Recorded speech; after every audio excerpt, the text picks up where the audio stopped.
नमस्कार मेरे प्यारे साथियों, एक बार फिर से स्वागत है आप सभी लोगों का यूपी जीके की क्लास में। कैसे हैं आप सभी लोग? मुझे उम्मीद है आप लोग बढ़िया होंगे और तैयारी अच्छी चल रही होगी। और इसी तैयारी के साथ साथ थोड़ा सा आपके लिए एक जरूरी सूचना है। क्या है कि क्लास को थोड़ा शेयर करा करिए। आप लोग देख कर और सो जाते हैं, तो क्लास को थोड़ा विस्तारित करिए भाई, ऐसे मजा थोड़ा कम आ रहा है।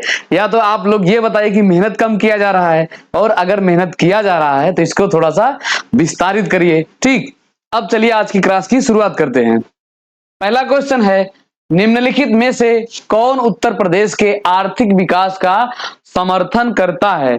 तो ये उत्तर प्रदेश के आर्थिक विकास में इनमें से कौन सा कथन है जो है इसको समर्थन करता है? तो पहला है शामिल प्रौद्योगिकी में सुधार, दूसरा है उत्पादन में सुधार, और तीसरा है वितरण प्रणाली में सुधार। तो आर्थिक विकास का समर्थन इसमें कौन कौन सा करता है?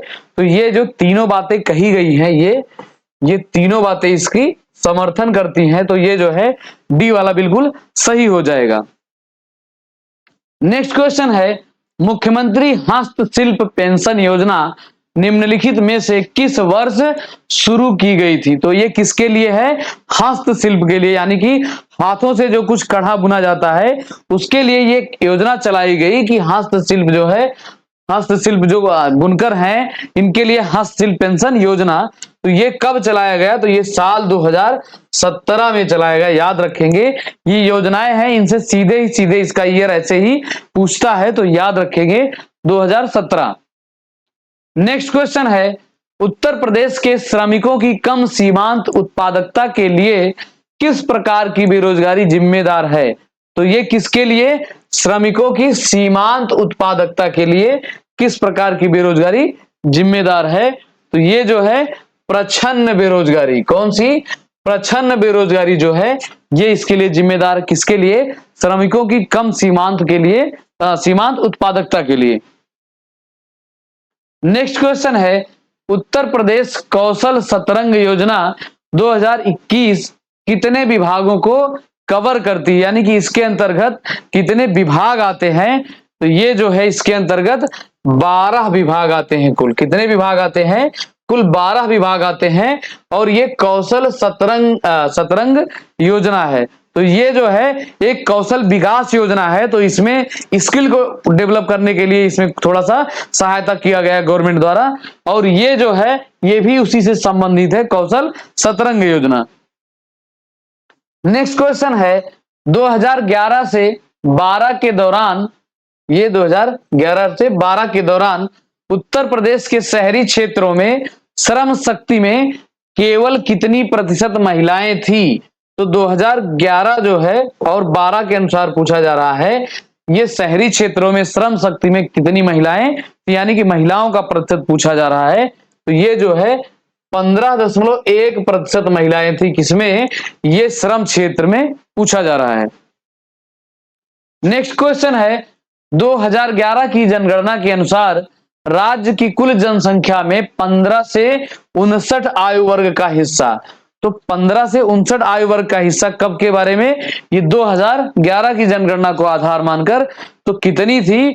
तो ये 55.77%। कितनी थी? 55.77% ये थी 15 से 59 आयु वर्ग के लोगों की जनसंख्या। नेक्स्ट क्वेश्चन है, उत्तर प्रदेश में मुख्यमंत्री युवा स्वरोजगार योजना के तहत औद्योगिक क्षेत्र के लिए अधिकतम ऋण राशि क्या है? तो ये युवाओं को उत्साहित करने के लिए कि ये जो है अपना कुछ स्टार्टअप करें, छोटे मोटे बिजनेस करें, तो उसके लिए स्वरोजगार योजना के तहत ये औद्योगिक क्षेत्र में कितनी राशि उपलब्ध कराई जाती थी गवर्नमेंट द्वारा? तो ये 25 लाख की राशि गवर्नमेंट द्वारा दी जाती है। किसके लिए? स्वरोजगार योजना, और किसके? युवाओं के। नेक्स्ट क्वेश्चन है, निम्नलिखित में से कौन प्रधानमंत्री रोजगार सृजन कार्यक्रम के कार्यान्वयन के लिए नोडल एजेंसी है? तो ये किसका है? कौन सा? तो ये प्रधानमंत्री रोजगार सृजन कार्यक्रम के कार्यान्वयन के लिए नोडल एजेंसी कौन सी है? तो ये है आपका खादी और ग्रामोद्योग आयोग यानी कि केवीआईसी जो है, इसके अंतर्गत ये प्रधानमंत्री रोजगार सृजन कार्यक्रम का ये नोडल एजेंसी है। याद रखेंगे, ये एजेंसियां भी पूछी जाती हैं। नेक्स्ट क्वेश्चन है, उत्तर प्रदेश राज्य में बेरोजगारी का कारण निम्नलिखित में से कौन सा है? तो बेरोजगारी का कारण इसमें कौन कौन सा कारण है? तो पहला है बड़ी आबादी, और दूसरा है अक्षम कौशल, और तीसरा है प्रौद्योगिकी उन्नयन की कमी। यानी कि प्रौद्योगिकी उन्नयन का मतलब जो कुछ टेक्नोलॉजीज हैं इसका अपग्रेडेशन नहीं हो पा रहा है। तो ये जो है तीनों बातें इसमें सही है, तो डी वाला सही हो जाएगी कि आबादी तो बड़ी ही है, हम अपने देश में 5वें नंबर पे आते हैं अपने उत्तर प्रदेश वाले। और अक्षम कौशल यानी कि जो स्किल चाहिए वो स्किल प्रॉपर रूप नहीं है, और जो है प्रौद्योगिकी का भी अपग्रेडेशन नहीं हो रहा है। नेक्स्ट क्वेश्चन है, प्रदेश का पहला डाटा सेंटर निम्नलिखित में से कहां पर स्थापित किया जाएगा? तो डाटा क्या होते हैं, जैसे आप आधार कार्ड या कोई भी चीज जो डॉक्यूमेंट वगैरह होते हैं, ये गवर्नमेंट अपने एक रिकॉर्ड में रखता है, तो उसी को डाटा सेंटर कहते हैं। तो ये अपने उत्तर प्रदेश में डाटा सेंटर कहां पर पहला है, तो इसे ध्यान रखेंगे। तो ये नोएडा में जो है पहला डाटा सेंटर स्थापित किया जा रहा है। अब नोएडा की बात आई है तो नोएडा को थोड़ा सा जानते हैं। तो नोएडा को हम किस रूप में जानते हैं? फिल्म सिटी के रूप में जानते हैं नोएडा को। और यहां पर जो है पहली पॉड टैक्सी चलाई गई, कहां पर? नोएडा में। और यहीं पर जो है वैदिक थीम आधारित, किस पर आधारित? एक वैदिक थीम आधारित एक वेद वन पार्क का शिलान्यास किया गया। वेद वन पार्क, याद रखेंगे, ये वेद वन पार्क का उद्घाटन कहां पर? नोएडा में। और एक किस थीम पर था?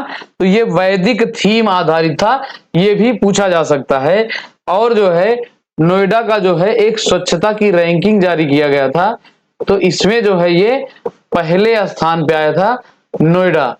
तो इतनी बातें नोएडा से याद रखेंगे।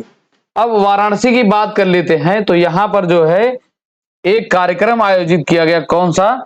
तो ये काशी तमिल संगमम, काशी और तमिल को कोलैबोरेट करके काशी तमिल संगमम कार्यक्रम आयोजित किया गया, और इसके नाम से एक ट्रेन भी चलाई गई। और ये कार्यक्रम किस मंत्रालय द्वारा आयोजित किया गया? तो ये ध्यान रखेंगे, ये शिक्षा मंत्रालय द्वारा आयोजित किया गया है। तो इसका मंत्रालय महत्वपूर्ण है। पूछा जा सकता है आपसे कि काशी तमिल संगमम कार्यक्रम पहले तो पूछेगा कहां पर आयोजित किया गया, तो ये वाराणसी में। और दूसरा क्वेश्चन क्या बनेगा कि इसके लिए मंत्रालय कौन सा है? तो ये शिक्षा मंत्रालय, याद रखेंगे। और जो है यहां पर एक और कार्यक्रम G20 के कृषि प्रमुखों की बैठक आयोजित की गई। कृषि प्रमुख की बैठक, तो ये भी G20 से जुड़ा हुआ है, इसे भी याद रखेंगे। और जो है यहां पर एक प्रदर्शनी आयोजित की गई, कौन सी? तो ये हॉट एयर बैलून प्रदर्शनी, ये भी जो है वाराणसी में आयोजित की गई। और यहीं पर जो है एक जल के लिए गति शक्ति मल्टी मॉडल यहां पर आयोजित किया गया, इसे भी याद रखेंगे। कहां पर? ये वाराणसी में। और वाराणसी को एक नए शहर के रूप में डेवलप किया जा रहा है, जिसका नाम क्या है? नई काशी या न्यू काशी। तो दोनों स्वरूपों में से याद रखेंगे। और जो है नई काशी या न्यू काशी। और एक बात हम आपको यहां से बताने वाले थे, क्या बताने वाले थे कि इसे जो है कुछ प्राचीन नामों से जाना जाता है, जैसे कि पंडों का शहर, और दूसरा घाटों का शहर, और जो है तीसरा है ये मंदिरों के शहर के रूप में, मंदिरों का शहर। तो इतने स्वरूपों में इसे जाना जाता है। और काशी जो है, वाराणसी, ये अपनी प्राचीन नगरी है, इस रूप में भी इसे ध्यान रखेंगे। नेक्स्ट क्वेश्चन है, उत्तर प्रदेश की उद्योग बंधु योजना कितने स्तरीय है? यानी कि ये यूपी में एक योजना चल रही है उद्योग बंधु। तो ये कितने स्तरीय है? तो ये जो है 3 स्तरीय है। और कौन कौन से स्तर है इसके? तो एक है जिला स्तरीय, जिला स्तरीय, और दूसरा है संभाग स्तरीय, संभाग स्तरीय, और ये पहला हो गया, ये दूसरा, और तीसरा है ये है राज्य स्तरीय, राज्य स्तरीय। तो ये याद रखेंगे कि ये उद्योग बंधु योजना जो है ये 3 स्तरीय है। और किस किस स्वरूप में है? तो जिला स्तरीय, संभाग स्तरीय और राज्य स्तरीय। ये ऐसे पूछा भी जा सकता है या कूट में देकर पूछा जा सकता है। अगला प्रश्न है, सीता जल विद्युत परियोजना प्रदेश के निम्नलिखित में से किस स्थान पर अवस्थित है? तो ये शीतला जल विद्युत परियोजना पूछा जा रहा है। कहां पर है? तो ये है झांसी में। कहां पर है?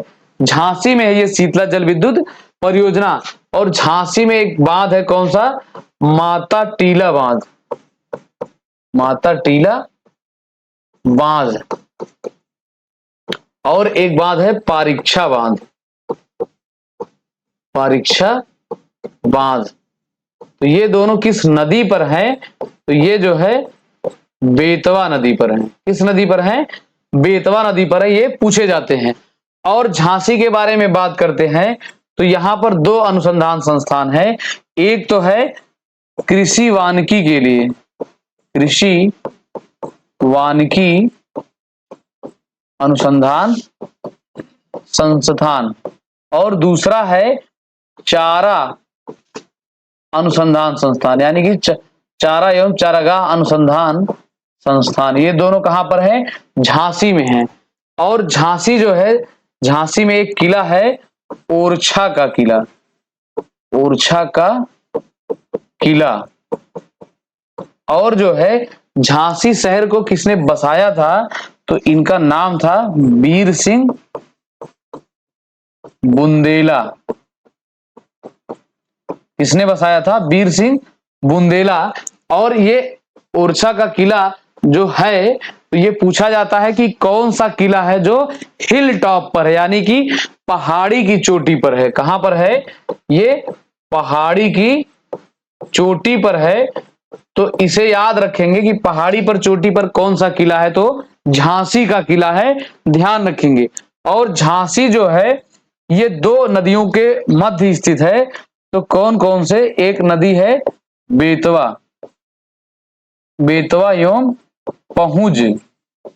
तो ये जा है बेतवा और पहुंज नदियों के मध्य ये स्थित है। कौन सा? झांसी।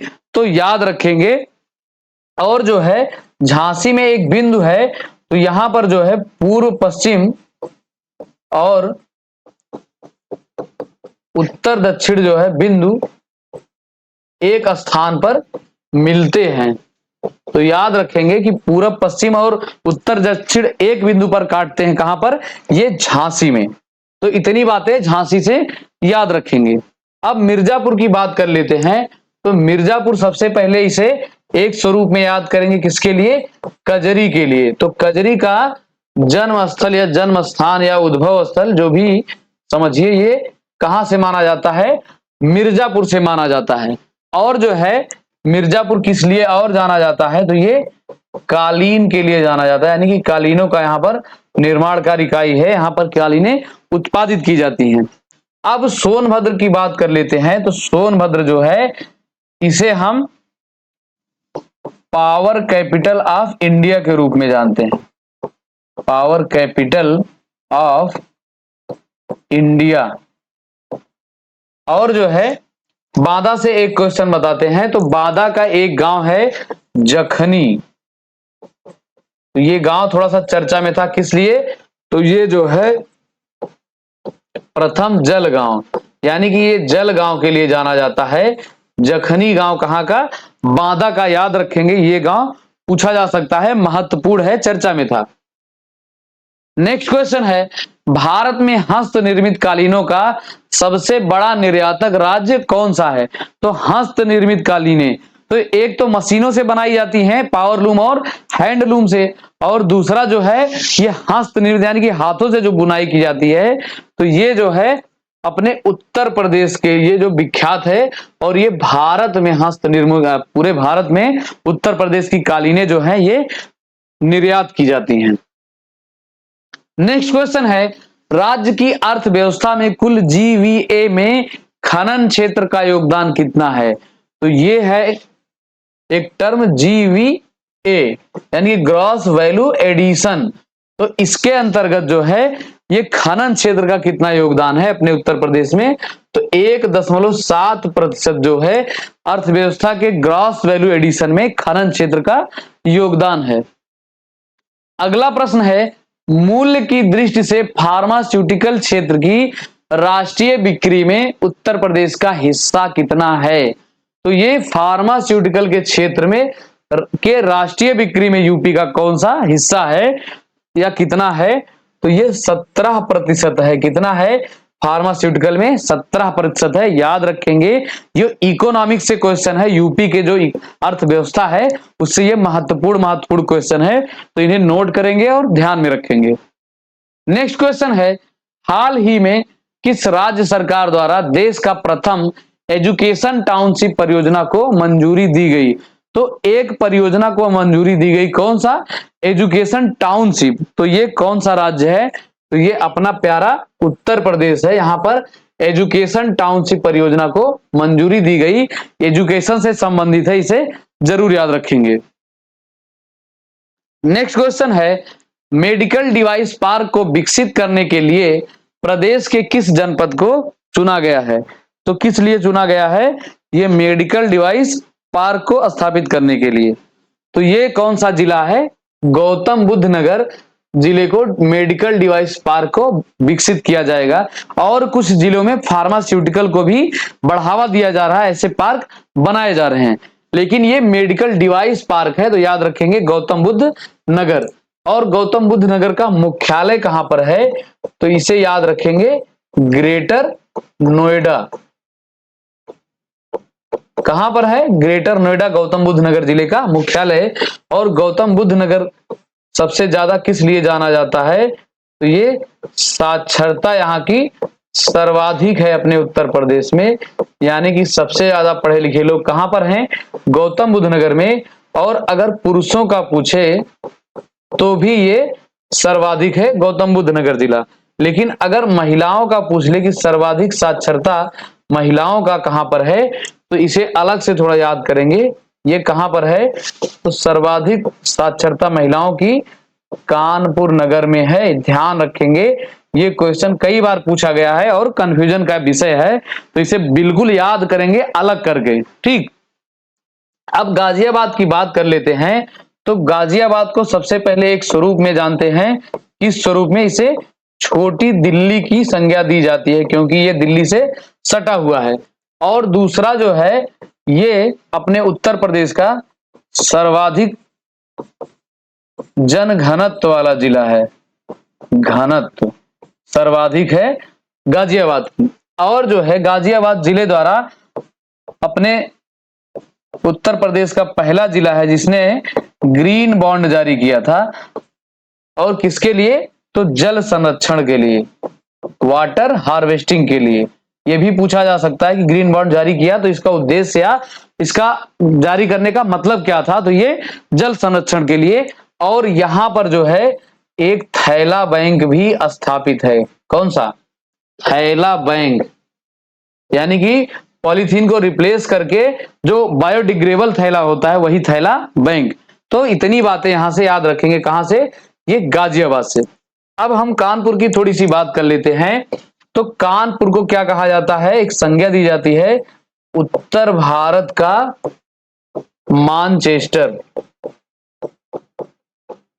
और इसे जो है राजमार्गों का चौराहा भी कहा जाता है, का चौराहा। और यहां पर एक कृषि विश्वविद्यालय है, स्वतंत्रता संग्राम सेनानी के नाम से चंद्रशेखर आजाद कृषि एवं प्रौद्योगिकी विश्वविद्यालय। और कानपुर को चर्म नगरी के रूप में भी जानते हैं।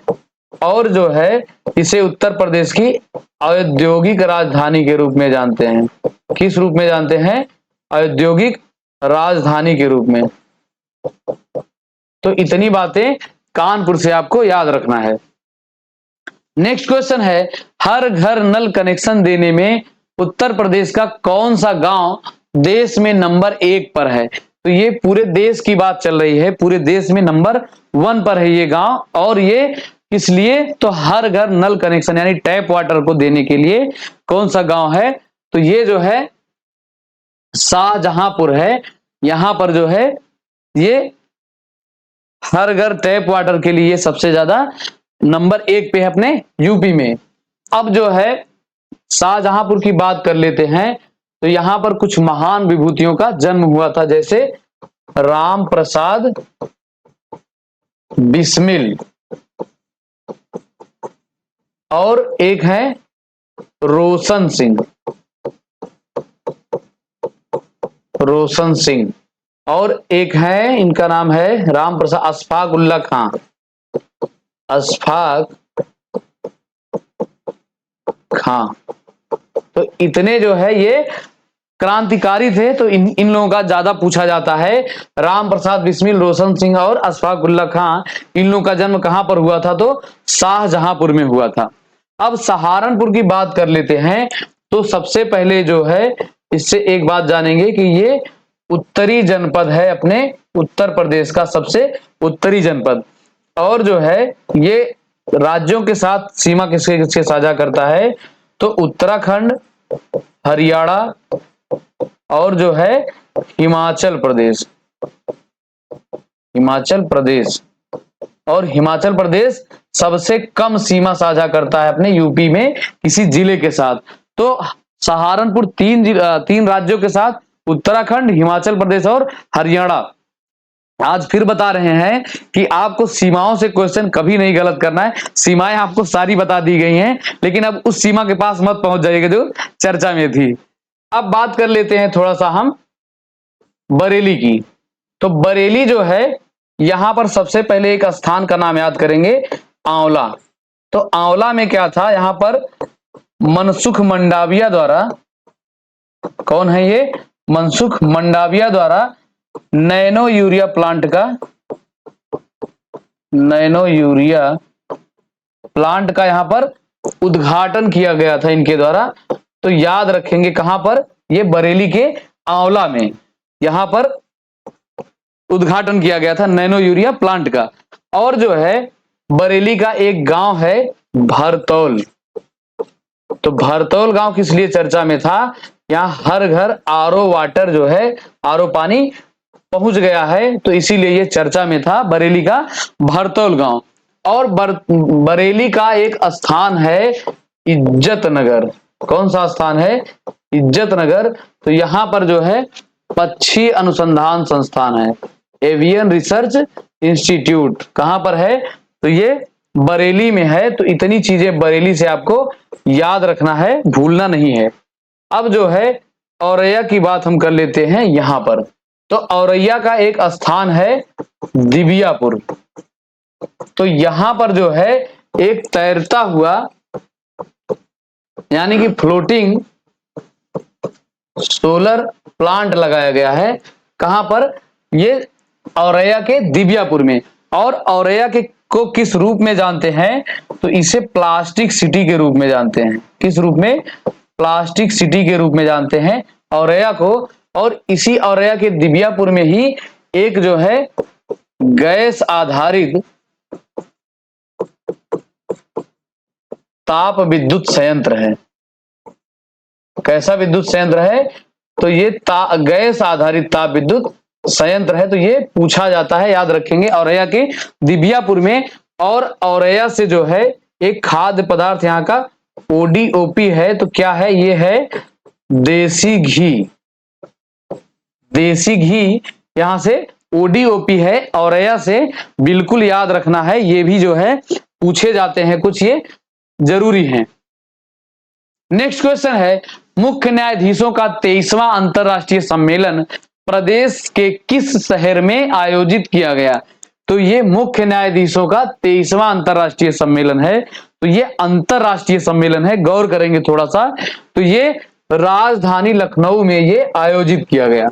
अब राजधानी लखनऊ में एक इन्वेस्टर समिट आयोजित की गई साल 2023 का। कौन सा? Global investor summit. और जो है यहां पर कुछ महोत्सव मनाए गए, जैसे कि यहां पर एक महोत्सव मनाया गया गुड़ महोत्सव। ये राजधानी की बात हो रही है, लखनऊ की। और जो है यहीं पर एक महोत्सव और मनाया गया। कौन सा?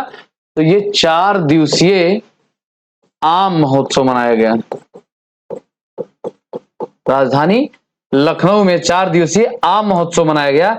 और राजधानी को जो है निर्यात जोन के रूप में जाना जाता है। किसके? तो आम निर्यात जोन के रूप में जाना जाता है। और यहां से आम का निर्यात किस ब्रांड से किया जाता था?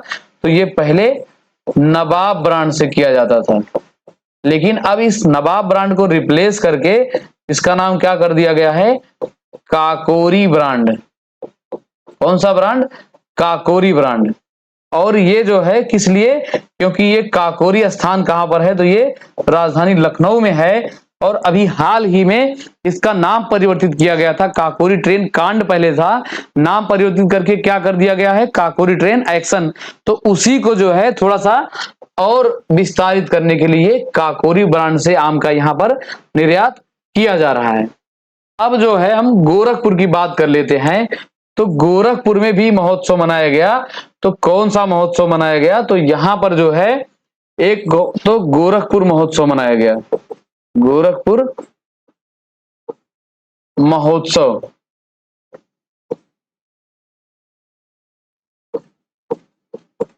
और यहां पर जो है 2 ताल है चर्चा में रहते हैं। कौन कौन से हैं? एक तो है रामगढ़ ताल और दूसरा है चिलुआ ताल। चिलुआ ताल। तो ये जो है ये रामगढ़ ताल जो है यहां ये थोड़ा चर्चा में था। क्यों? क्योंकि यहां पर जो है क्रूज सेवा चलाने की बात चल रही थी। और यहां पर एक विश्वविद्यालय बनाया जा रहा है आयुर्वेद, यूनानी और सिद्धा के लिए विश्वविद्यालय बनाया जा रहा है। कहां पर? गोरखपुर में। और गोरखपुर को डेवलप किया जा रहा है एक नए स्वरूप में। तो ये किस रूप में? तो क्षेत्रीय फिल्म सिटी के रूप में इसे डेवलप किया जा रहा है गोरखपुर को। और यहां से ओडीओपी है। ओडीओपी क्या है? ये है टेराकोटा। तो टेराकोटा किसे बोलते हैं? तो पकी हुई मिट्टी के बर्तन को टेराकोटा बोला जाता है।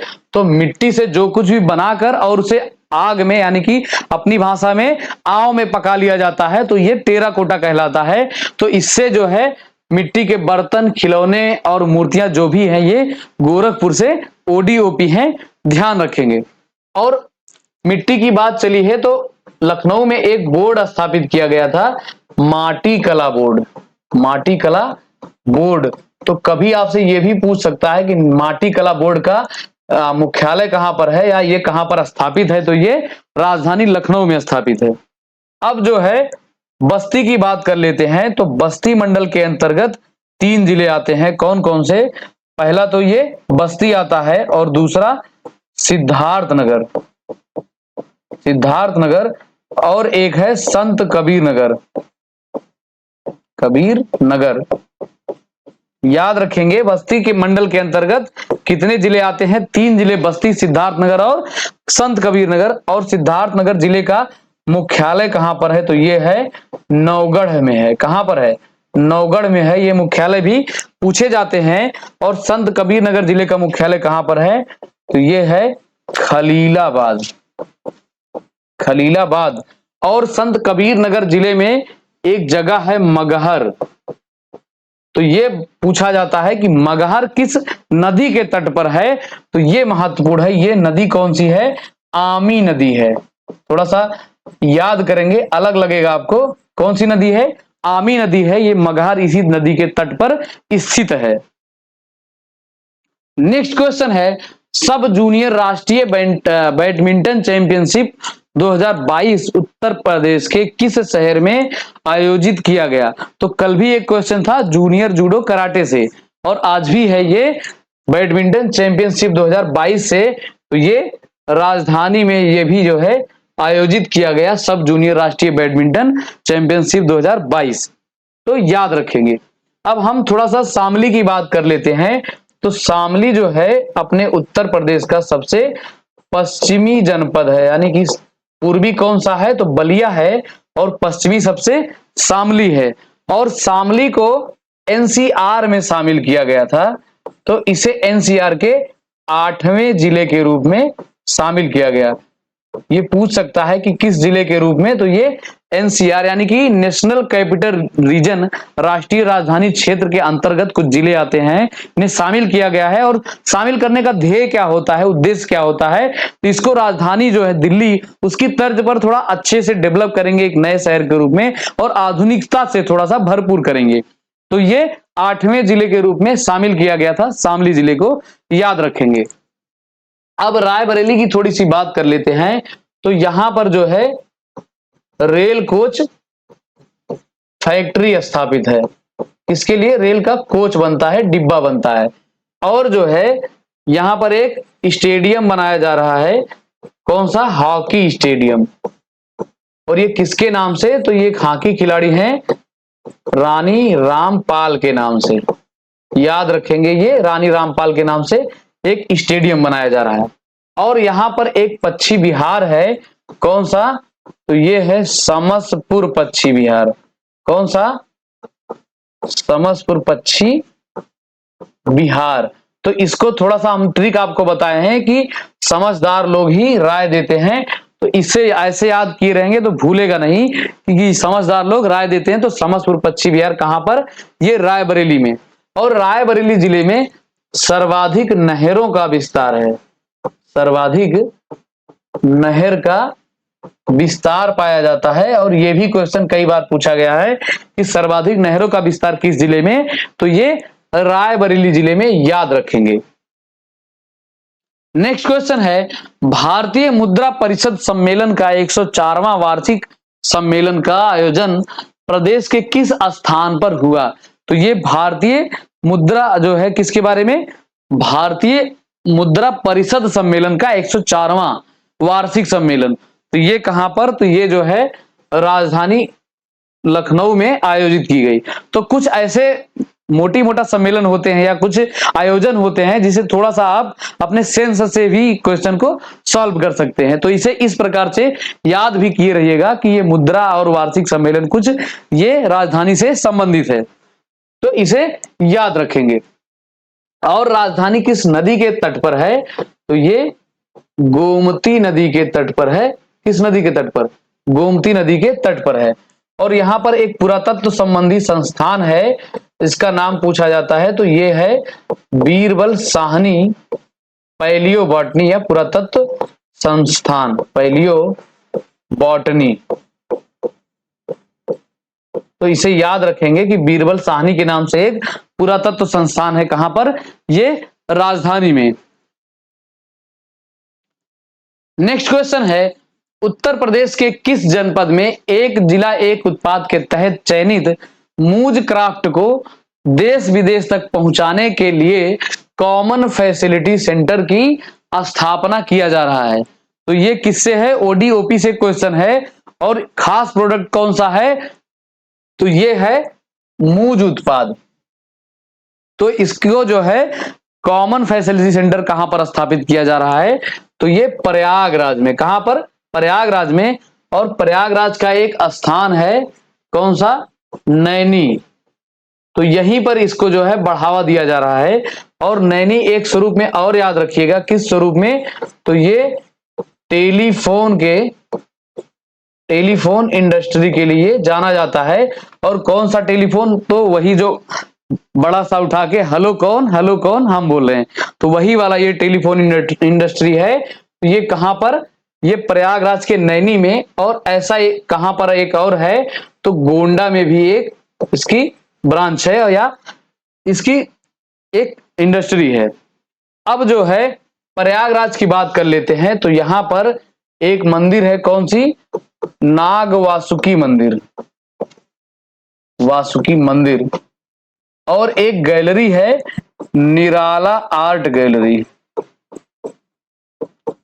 Art gallery.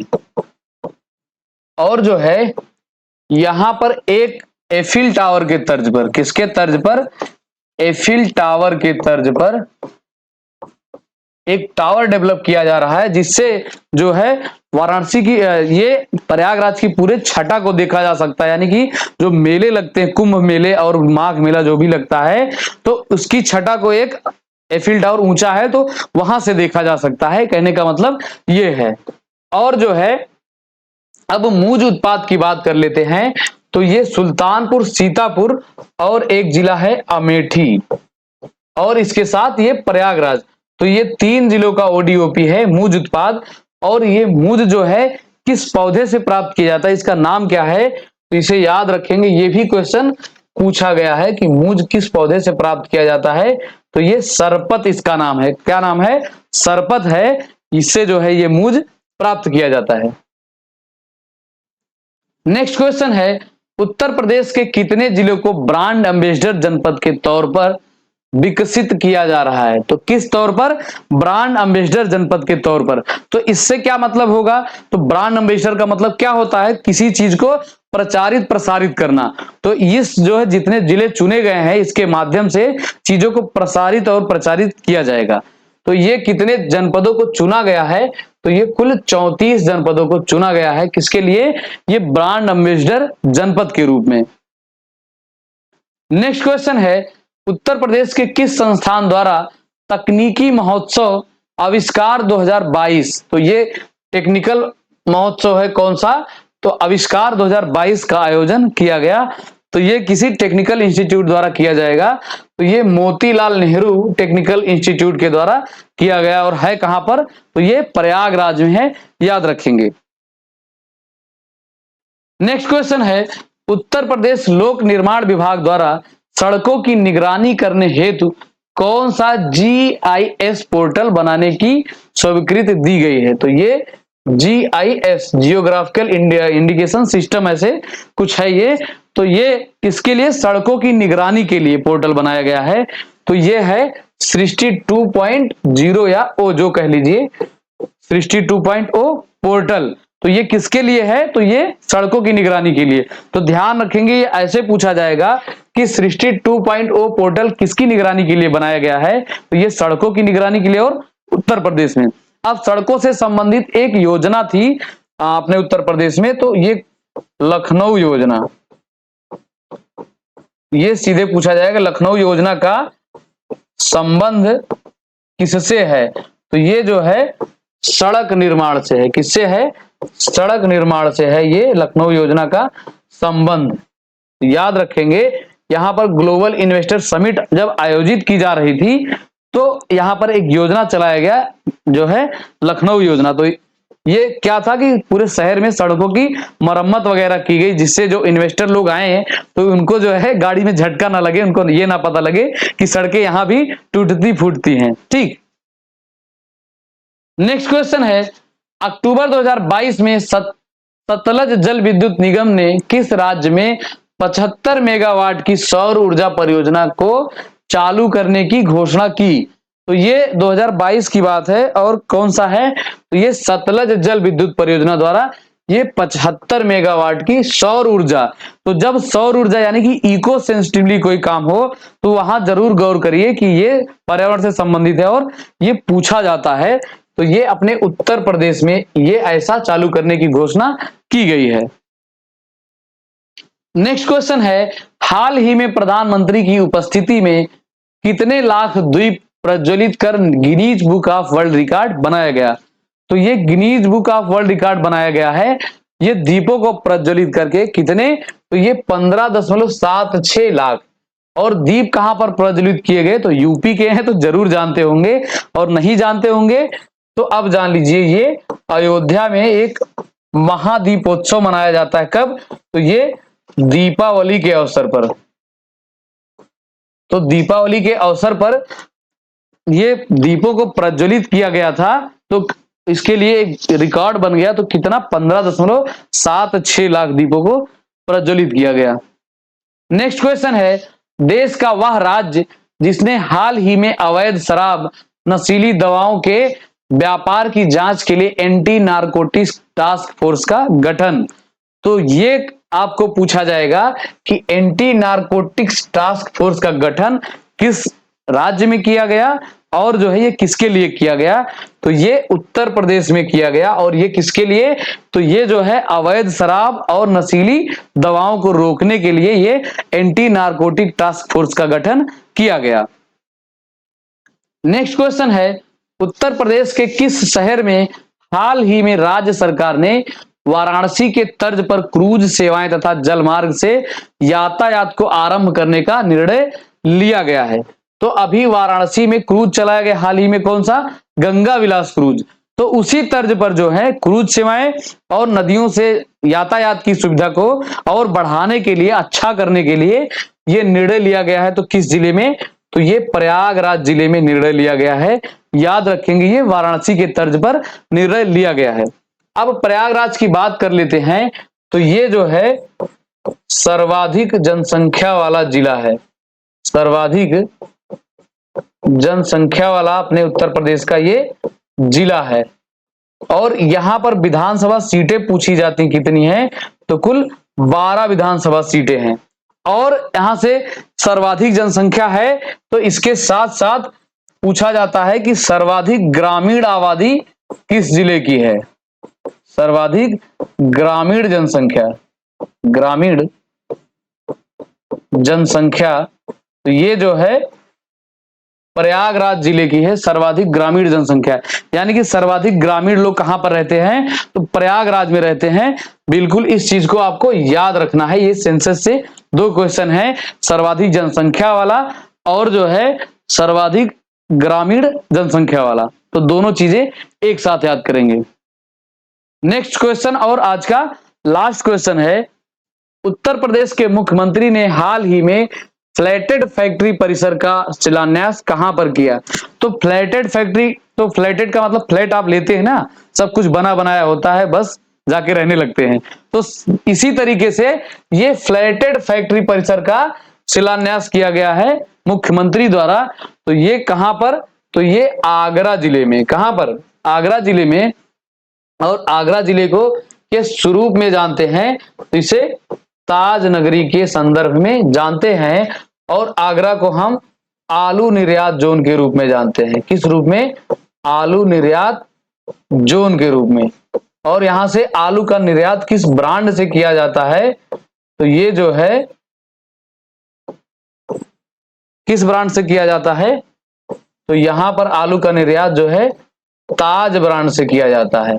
और जो है आगरा में अपने भारत का पहला वैक्यूम आधारित एक सीवेज सिस्टम शुरू किया गया है। तो याद रखेंगे कि वैक्यूम यानी कि निर्वात होता है, तो इस पर आधारित एक सीवेज सिस्टम शुरू किया गया है। ये आगरा की बात चल रही है। और जो है आगरा से कुछ बातें हैं, यहां पर कुछ उत्सव और महोत्सव लगते हैं। कौन कौन से, तो जैसे एक पहले एक मेला लगता है कैलाश मेला। कौन सा मेला, कैलाश मेला। और ये पूछा जाता है किसको समर्पित है, तो ये शिव जी को समर्पित है। और दूसरा एक उत्सव लगता है राम बारात उत्सव। तो ये जो है राम बारात उत्सव लगता है। और एक लगता है सुलह ए कुल मेला, सुलह ए कुल मेला। और इस मेले की खास बात है कि ये हिंदू व मुस्लिम दोनों संप्रदायों के लिए, यानी कि दोनों संप्रदाय के लोग इसमें बढ़ चढ़कर हिस्सा लेते हैं। और इस मेले की शुरुआत किसने की थी, तो ये अकबर ने इस मेले की शुरुआत की थी। किस मेले की, तो सुलह ए कुल मेला ये अकबर द्वारा शुरू किया गया था। और ये सबसे ज्यादा यही पूछा जाता है कि इसमें हिंदू और मुस्लिम के लिए कौन सा है, तो ये सुलह ए कुल मेला। और यहां पर आगरा में एक झील है, तो कौन सी झील है, कीठम झील। और इसे जो है एक और नाम से जानते हैं, सूर सरोवर झील। तो दोनों चीजें याद रखेंगे, कीठम झील या सूर सरोवर झील, दोनों नामों से ये पूछा जा सकता है। और यहां पर एक मेला और छूट रहा है, कौन सा? तो एक मेला यहां पर लगता है बटेश्वर मेला। और ये बटेश्वर मेला कैसा है? तो ये पशुओं का मेला है। तो याद रखेंगे, इसे ऐसे याद करेंगे कि बटेश्वर पशु मेला। कैसे याद करेंगे? बटेश्वर पशु मेला। तो ये आपको याद रहेगा और पूछा जाता है कि बटेश्वर मेला किस लिए लगता है या यहाँ पर क्या होता है? तो पशुओं की लगता है और आगरा में लगता है, याद रखेंगे। तो इतनी बातें जो है इस लास्ट क्वेश्चन से आपको आगरा के बारे में ध्यान रखना है। ठीक, तो अब आज का सेशन यहीं पर समाप्त करते हैं और उम्मीद करते हैं आप क्वेश्चन अच्छे से पढ़े होंगे और चीजों को नोट किया होगा और समझा होगा। तो आपको जो शुरू में हमने थोड़ा सा बताया है कि सेशन को शेयर किया करिए, मेहनत होती है आपके लिए, ऐसा नहीं है। या तो कुछ कमी हो तो आप उसे कमेंट में बताया करिए कि हाँ ये कमी है, इस चीज को और थोड़ा सा बढ़ाया जाए, विस्तारित किया जाए। ठीक, तो अब आज के लिए इतना ही साथियों। अब आपसे हमारी मुलाकात कल के सेशन में होगी। आज के लिए इतना ही। जय हिंद, जय भारत, वंदे मातरम।